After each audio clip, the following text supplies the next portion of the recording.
Hello guys, welcome back to my channel. তো আজ আমরা বানাবো হচ্ছে দেবজিতের বাড়িতে চিকেন সাটে। তার জন্য আমি সব কিছু সমস্তটাই জোগাড় করে নিচ্ছি আগে থেকে। কিছু বলতে চাস তুই? একটা কাজ করছি। আমিও কিছু বলতে চাই না, আমি তাড়াতাড়ি করে রেডি করে আমি সব থেকে আগে চিকেনটাকে ম্যারিনেট করে নিচ্ছি। পর আমি সব কিছু কাঠির মধ্যে গেঁথে নিচ্ছি। প্রায় আমার এগুলো হয়ে গেছে, সব এগুলো আমার তৈরি হয়ে গেছে।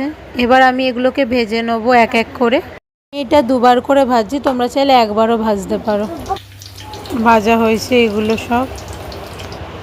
তারপর আমি তৈরি করে নেবো একটা সসের মধ্যে এক এক করে আমি এগুলোকে ভালো করে মিশিয়ে নেবো, যাতে সসটা পুরো এর মধ্যে লেগে যায়। ফাইনালি আমাদের চিকেন সাটে রেডি হয়ে গেছে।